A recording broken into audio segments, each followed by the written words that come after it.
Welcome back and thank you for staying with us. About 200 less fortunate and elderly residents from Castries and environs received a good hot meal and were treated to a party atmosphere when Feed the Poor Ministry held its annual Christmas lunch on the last Monday in partnership with Telecoms Communications company Flow. Another year, another labor of love for humanitarian Gaspar Henry. Henry and his Feed the Poor Ministry, in partnership with Flow, have undertaken the Christmas lunch for the elderly and less fortunate for over a decade. Over 200 people received meals, snacks and drinks as part of the charitable Christmas event. Henry says his passion and determination to assist the elderly has only grown stronger with time. Well, I believe that the senior citizens are responsible for the infrastructure that we are enjoying today. And when it comes to the festive season, we should never hold them ransom.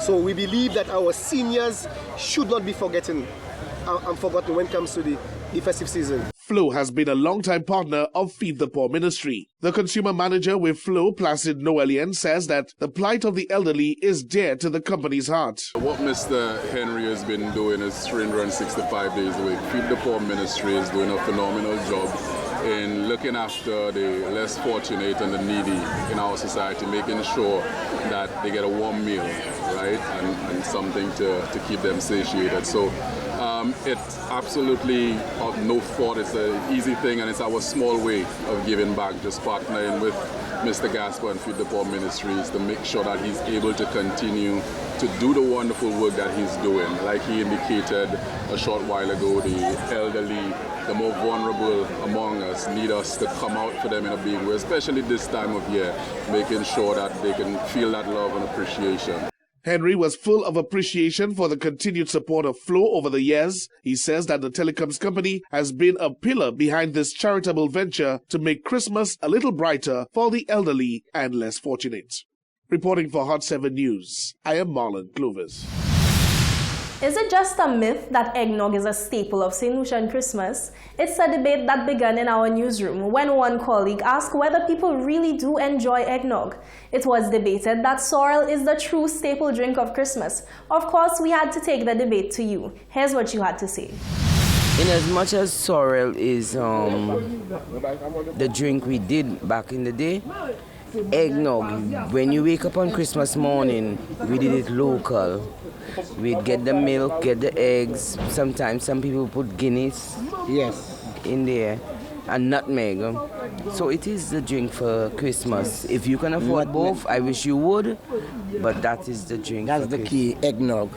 Make sure you have eggnog for Christmas. People, enjoy your Christmas with eggnog. May you have a Merry Christmas and a happy, happy New Year. I'm having sorrel for Christmas because it represents the birth of Jesus and the victory that he got when he was born.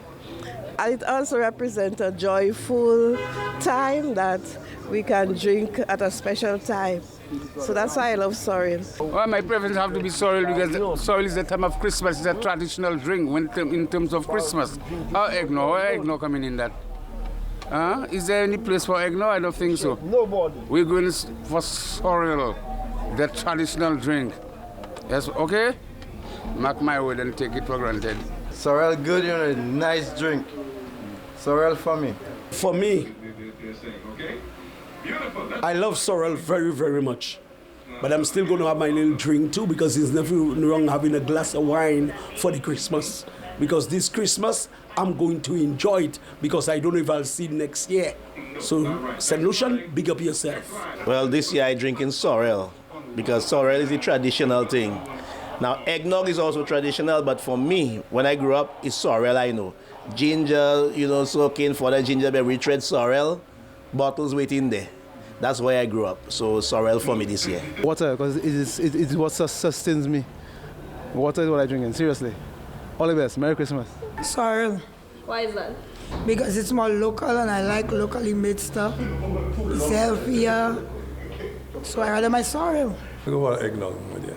Why is that? Well, the fact is it have egg in it and something probably that you could always reproduce. Sorrel. Why? Well, it's local. We great local, so You grow what you eat what you grow, you drink what you grow.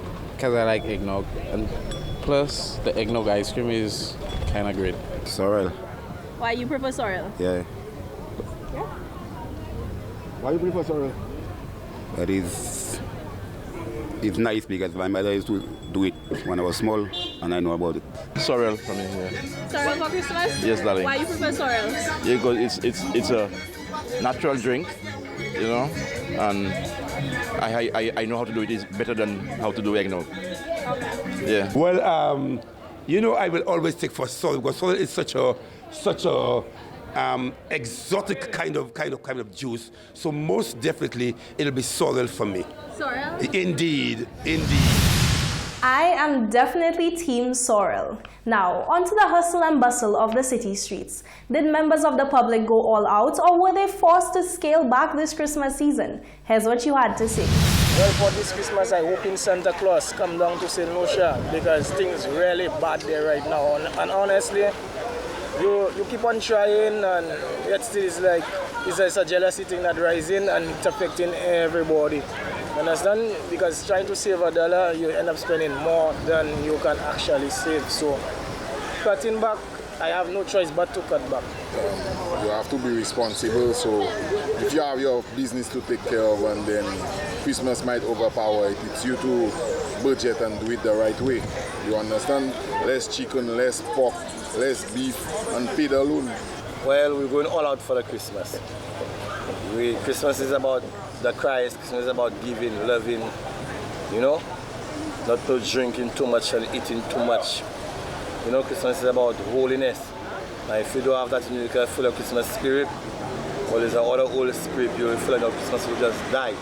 So be merry, be happy, spend your money in the right way, not in the wrong way. I wouldn't be spending for the Christmas. I will save in because just now my insurance is coming. I have my insurance money there and my road tax. I will be saving for Christmas, but not spending. It's a little bit tight everywhere, but I intend on buying a little something, just to make the Christmas pass well. Do a little shopping, just like everybody else. I have my turkey already, I have my little piece of ham already. Just a few drinks, but I won't spend overboard. But I will spend a little something this Christmas. I would be cutting down on the spending because the economy doesn't flow the way it's supposed to flow in the country. It goes on one side and not on the other side. First century, 20 years into 21st century, and we're still under this delusion of the Christmas delusion is a hoax. Christmas has nothing to do with Christ festival. It's just a pagan Babylonian festival that killing of meat and pig and rum and excess and abuse. That's not with Christ. That is a sham for commercialization to make money on the innocent people who are blind to the truth. Follow me. On dépense plus, c'est Noël, le cœur est content, il y a la musique, la joie dans la rue, on est à Sainte-Lucie, on adore Sainte-Lucie, chaque année on est à Sainte-Lucie, et vive les Sainte-Luciens. Ah là, la vie est belle ici, hein. Moi aimé Sainte-Lucie. Comme c'est en période de fête, on croit que nous avons dépensé, c'est vrai, petit moins plus parce que nous les faisons comme nous plaisir, nous les faisons en cadeau, tel monde, bâtiment maille, famille nous, donc ça vrai que l'argent a parti petit moins plus vite, oui. As the festive season continues, one psychologist is asking persons to be mindful of friends and or family battling through the Christmas blues. Shelly Ann James says whilst this is a time of year for joy, love and laughter for most, for some it is a time of grief, bad memories and hardship. She says it is important to know the signs. 'Tis the season to be merry. However, this is not the case for more people than one might imagine. For you see, whilst most are preparing for what is considered to be the most wonderful time of the year, many people are dreading the season and are just looking forward to it all being over and done with. Explaining the reason for this to Hot 7 TV is clinical psychologist Shelly Ann James, who said this is very common and it is an issue faced around the world. She said there are numerous reasons why people go through this issue, including feeling forced to be around persons who leave them in a state of stress. There's the idea of pleasing parents who, we've never been able to live up to their expectations, and now we have to spend 2-3 days, and in some cases a week, or, frequent visits, and perhaps it's hearing a critical parent's voice and having that repeated now, or unresolved trauma from your childhood. For some persons, There are issues that happened when they were children, whether it's molestation or abuse, that were never ever resolved. And now they are required to celebrate with perhaps the same person or with another family member who knew but did not take action. So for different reasons, coming together with family isn't always a very pleasant thing for some people. James also highlighted two other major factors, namely grief and finance. We lose loved ones in our journey of life, and one of the times that we reflect on them, of course, we reflect on them around their birthday and the anniversary of the passing. But Christmas is a time that we tend to think of our loved ones who have predeceased us. So that's one of the factors that contributes to that as well. And then the big one, finances, right? We don't have as much money to do everything that we want for most of us. For many of us, we cope well with that.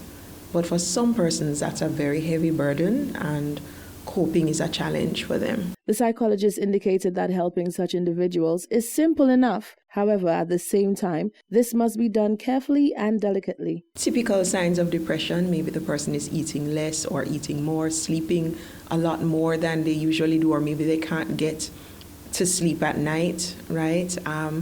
Another main one that I think is it stands out at this time of year is the isolating. Persons tend to isolate and, keep away from events and from family and so forth. Now, like you said, telling them, come on, come party with us may not be the best thing. I think one of the most important things we can say to a person is give them the freedom to be who they are, right? So if they need to feel sad for a few days alone, we can give them that space while letting them know, I'm here for you. If you want to reach out, I'm here for you. James said it is important to take small steps towards feeling better because in the end, the aim is to learn to cope with the issues and not avoid them. Reporting for Hot 7 News, I'm Rochelle Gonzalez. You are watching the Hot 7 TV Christmas Eve edition for 2019. We'll be right back.